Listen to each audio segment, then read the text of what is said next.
Stacey Black. Hey, before we start, we want you guys to click that subscribe button. Make sure you click the subscribe button and ring the bell so you'll get a notice every time that we have a new broadcast out. And tonight, we have a special for you guys. Tonight, we're going to take a break from all the news.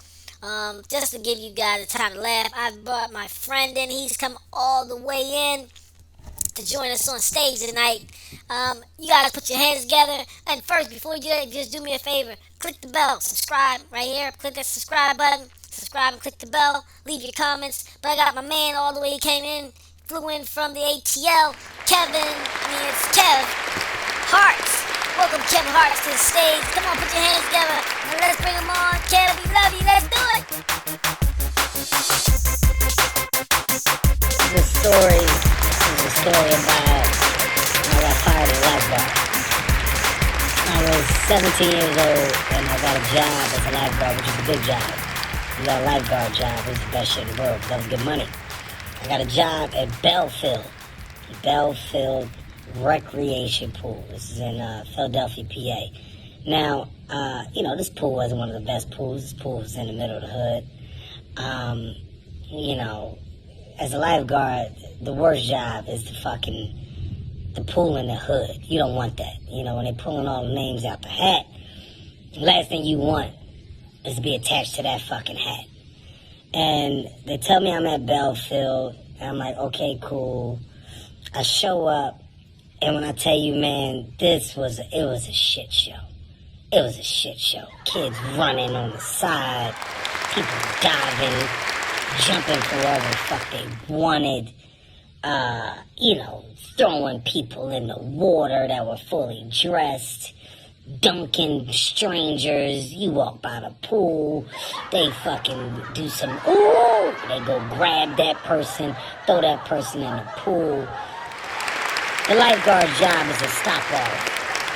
At this time, I wasn't the big man that I am today. I was very small in stature, skinny, frail kid. And as a lifeguard, you don't get weapons, you get a whistle.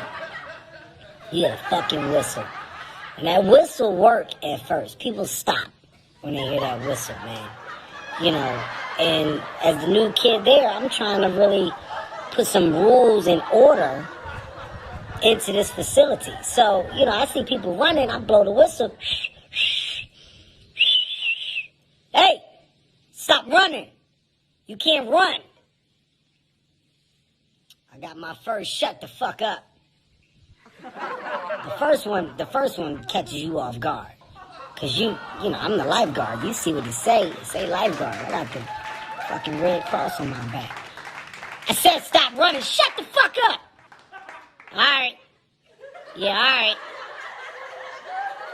So you know that you gotta start to pick and choose your battles, man. The kids getting dumped. I don't know who's playing, who's not. It's me, and it's an older guy. He's been there for a long time. They respect him a little bit. But he not really saying shit. He's not enforcing no rules. People diving and shit in front of him, and I'm just looking like, I thought there was no diving. He was like, sometimes. If there's no diving, or it's diving, there ain't no sometimes. Sometimes they can dive, sometimes they can't. Somebody dive in front of me, I don't say shit. He go, Hart, you ain't see them dive? I thought sometimes they could. Well, what time is it for you? Well, somebody tell me a time. Now I'm starting to get a little nervous, man. I'm starting to get fucking nervous. I'm into my next day. Into the next goddamn day. And this is when, you got it.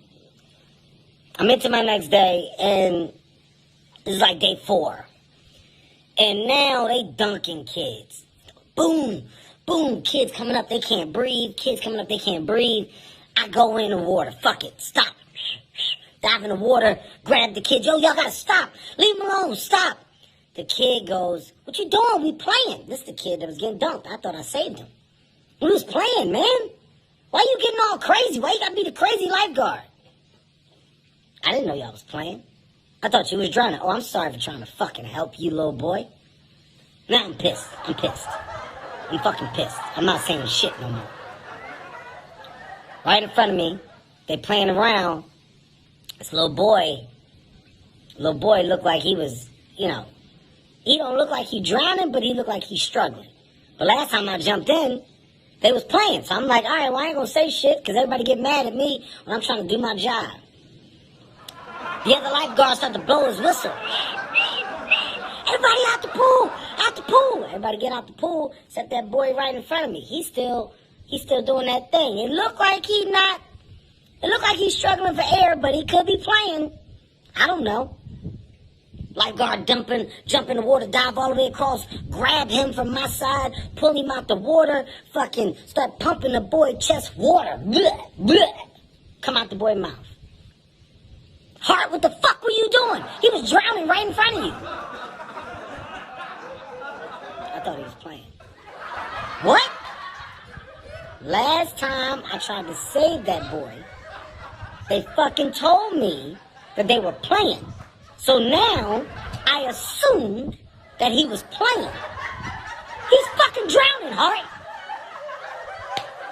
Well, obviously I'm not equipped for this position. What'd you say? I guess I don't know what to do or what drowning is. Get the fuck out. Everybody started telling me, get the fuck out. Get the fuck out. First time I got blown. Ooh, get the fuck out of here. Start throwing shit at me, flip-flops. Try to blow my whistle one last time. Get the fuck out. All right. First and last time was a lifeguard.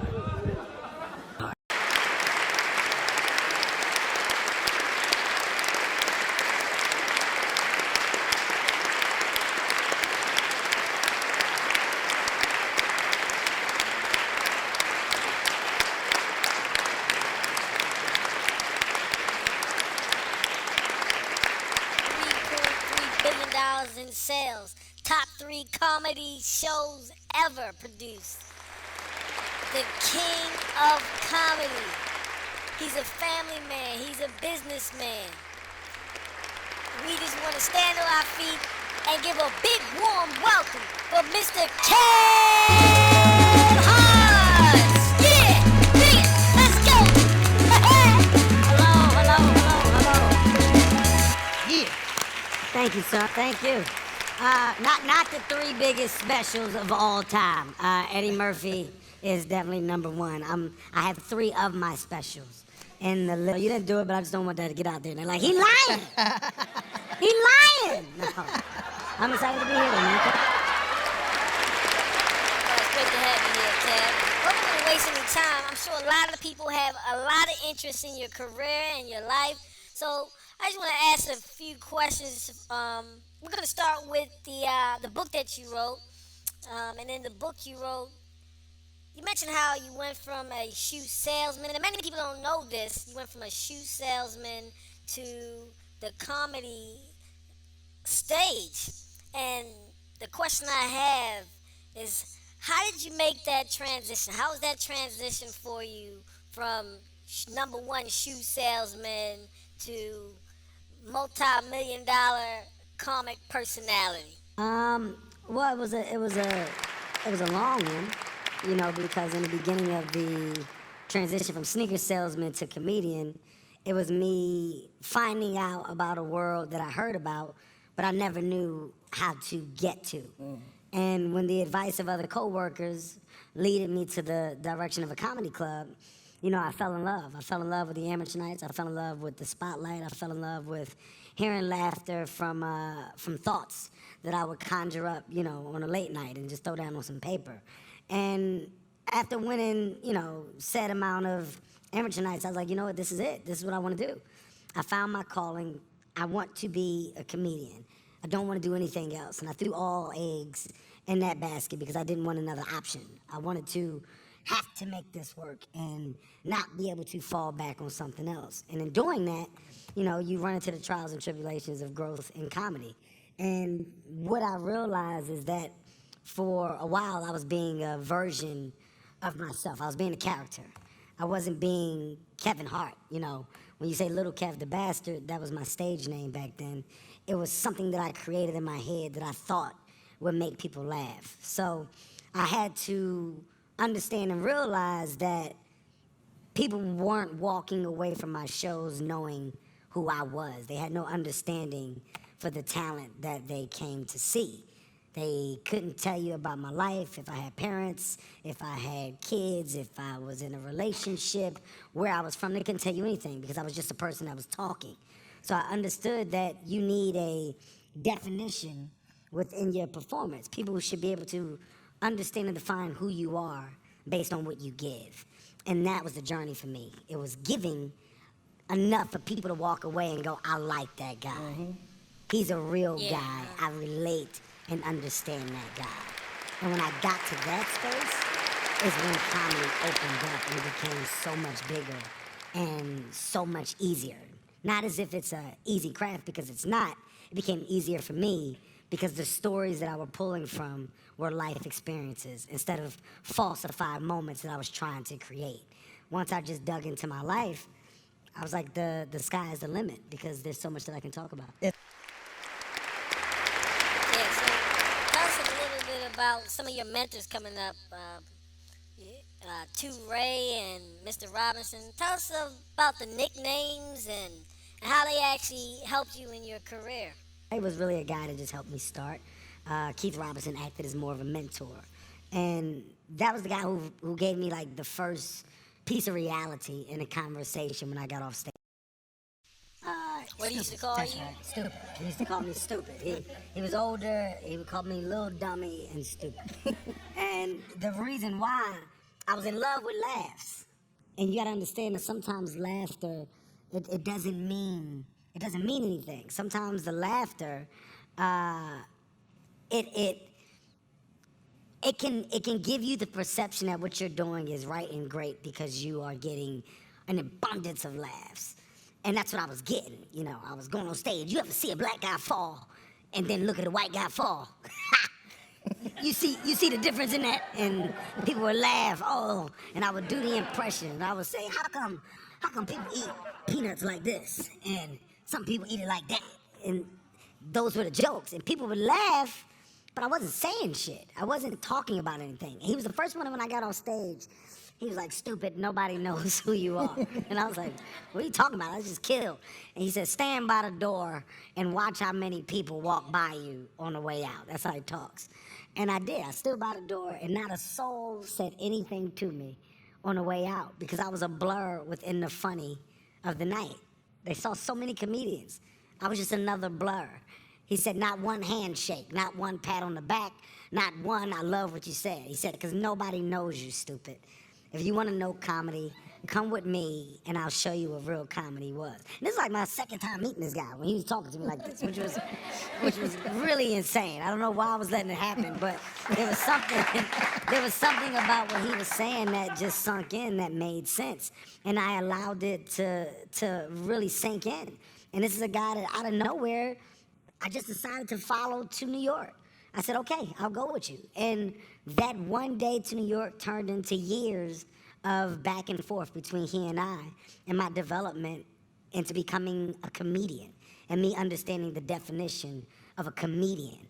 And I didn't in my younger years. I had no idea what it meant. And when I got a crash course education in it, it humbled me, made me respect the craft even more, and made me go do my research and study those that came before me that paved the way for me to be able to do what I'm doing so I can have partners. There's layers to me.